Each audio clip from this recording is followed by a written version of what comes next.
Apa perbedaan influenza tipe A dan tipe B? Yang secara fisik Secara fisik aja, nggak usah ngomong yang nggak usah rumit-rumit. ngomong kan rumit. Misalnya kelihatan yang kita rasakan apa? Apa bedanya Influenza influenza A tipe sama A influenza B. dan influenza tipe B itu bedanya apa? Nah, Dah, bedanya silakan apa sing kasat moto? dijawab. Hmm. Influenza tipe A itu bikin sakit untuk manusia. Penyakitnya apa? Ya batuk, Kayak aku. pilek, demam, H1, H3, dan H9 itu influenza tipe A. Influenza tipe B apa? Influenza tipe B itu cuma pilek ringan sekali dan tidak membuat sakit. Gitu. Apakah itu jadi OTG? Sebenarnya bukan OTG juga. Itu ya tetap nempel tapi tidak bikin sakit tapi kedetek, ya kan? Ya. Nah, pada saat virus masuk ke dalam tubuh kita, maka nanti yang akan menghancurkan virusnya begitu dia masuk ke aliran darah tuh siapa? Makrofag. Makrofag diproduksi dari apa? Dari monosit, ya kan? Dari monosit. Monosit itu diproduksi di sumsum tulang belakang.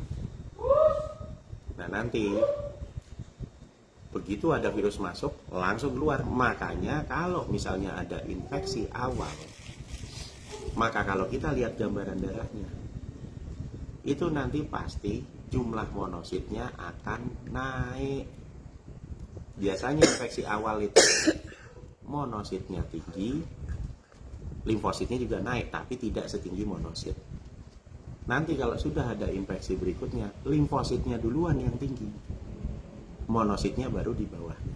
Jadi kalau misalnya nanti lihat tes darah terus monositnya naik apa itu nggak usah panik. Oh, ini ada Nggak usah infeksi. panik. Infeksi itu nggak usah ditakuti. Kalau monosit dan limfosit naik pada saat sampean kena infeksi itu berarti apa? Sistem kekebalan sampean jalan.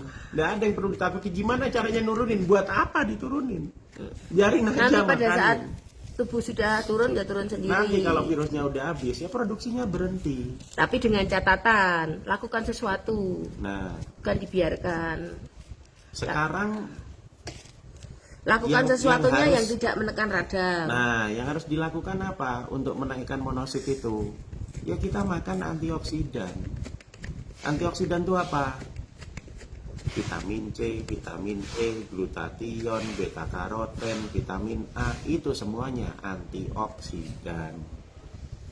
Antioksidan didapat dari mana?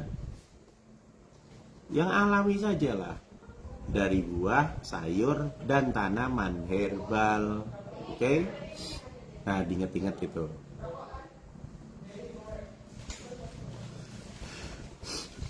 Gimana taunya kita bahwa kadar antioksidan di dalam buah, sayur, tanaman herbal itu bisa tinggi?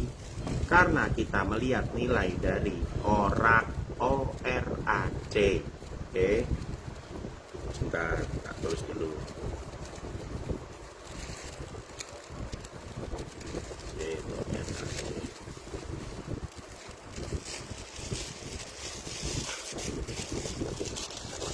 Nih dapat rokok nih. ORAC itu adalah Oxygen Radical Absorbance Capacity. Kapasitas untuk menyerap radikal oksigen. Itu singkatannya ORAC. Nah, ORAC itu ya akan punya nilai seberapa tinggi sih kandungan antioksidannya itu di dalam bahan yang kita uji. Bisa buah, bisa sayur, bisa juga tanaman herbal. Nah, fungsinya antioksidan itu nanti apa? Antioksidan itu penting sekali buat tubuh. Karena apa? Untuk memperkuat semua sel tubuh. Sel apa saja? Semua sel.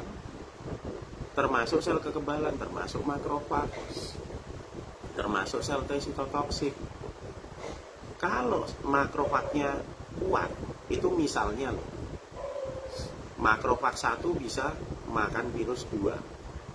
Kalau disertai tambahan antioksidan, mungkin dia bisa makan lebih dari itu. Dia bisa makan 4. atau mungkin juga lewat proses produksi makrofag yang lebih banyak. Pada saat ada infeksi virus, makrofag yang diproduksi tadi dari monosit itu mungkin diproduksi maksimal cuma 100. Tapi pada saat kita memberikan antioksidan, di saat kita mengalami infeksi, maka produksi makrofag dan sel-sel kekebalan itu bisa naik 2 sampai 3 kali lipat dari produksi normal pada saat infeksi.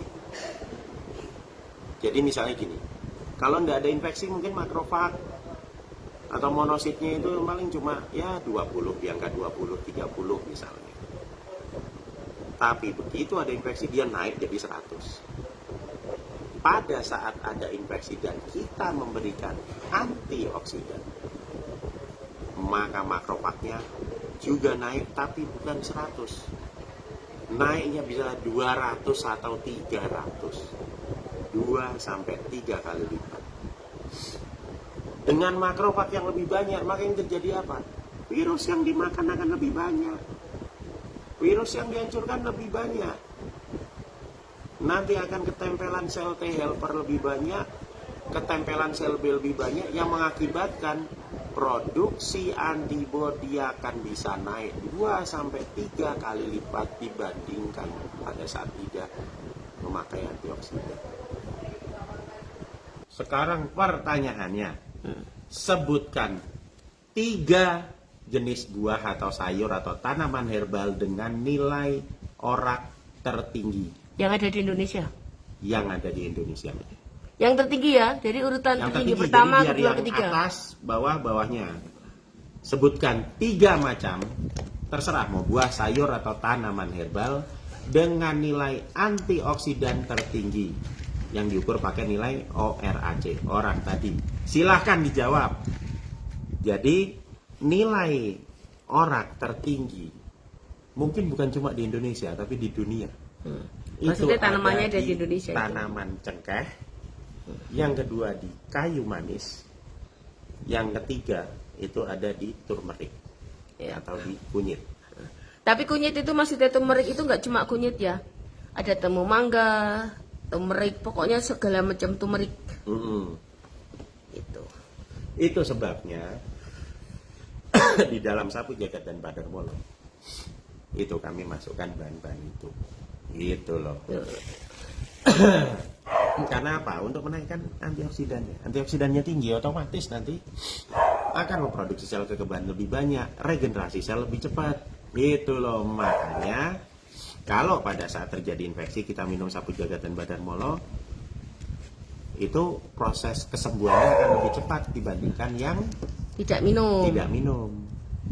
Jadi jamu sapu jagat Badarmolo itu sebenarnya untuk mensuplai antioksidan, ngono lu, Isoflavonoid dan isoflavonoid. juga antioksidan. Makanya nek misalnya ngomong, oh nek minum kebanyakan jadi gagal ginjal, bohong, malah justru gawe bener ke. Karena beberapa orang yang sudah rutin minum kreatininnya turun dan EGFR-nya naik. Ingat, sapu jagat untuk mengatasi infeksi lebih ke sistem kekebalan. Badarmolo untuk regenerasi sel. Regenerasi sel itu juga perlu antioksidan yang tinggi. Dan proses regenerasi sel terjadi paling efektif pada saat di malam hari, pada saat kita istirahat. Makanya saya minum Badarmolo kalau malam. Gitu. Nah, jadi kayak proses regenerasi sel itu terjadi di sel mana? Di sel mana saja, di organ mana saja yang mengalami kerusakan. Gitu loh. Dan nanti organ yang mengalami kerusakan itu kan ada 2 macam tuh. Ada yang sedang dalam proses kerusakan karena kemasukan virus, ada yang sudah rusak. Iya toh? Kalau proses kerusakan ini dia masih ada bentuknya utuh tapi dia sudah rusak di dalamnya. Kalau yang sudah rusak benar, virusnya keluar, pecah. Jadi selnya pecah. Nah, antioksidan itu nanti akan bekerja di 2 tempat. Yang satu akan bekerja memperkuat sel T sitotoksik. Untuk apa? Kalau ada sel yang kemasukan virus, dideteksi sama dia, ini ada protein asing di dalamnya, ditancepin sama sel T sitotoksik, terus dia mengeluarkan porfirin, maka sel yang tadinya sudah ada virusnya akan menghancurkan diri sendiri. Prosesnya namanya apoptosis. Sementara nanti selnya yang sudah pecah, kan ada itu kan yang sedang diinfeksi, ini yang sudah pecah karena virusnya sudah keluar, ini nanti akan dibersihkan, kemudian akan dibuat sel baru dari sel-sel di sampingnya supaya terjadi pembelahan sel. Itu yang namanya regenerasi sel. Sehingga pada saat ada regenerasi sel, ada pembelahan sel, maka sel yang tadinya 01 di sini ada 01 atau 02 gitu, 03 lah biar kayak pemilu, 01, 02, 03. Ini nanti yang sel sampingnya akan mengalami pembelahan juga, plak gitu, nempel di sini, plak plak. Sehingga apa? Proses kekosongan sel bisa diisi oleh sel-sel baru. Itu yang namanya regenerasi sel.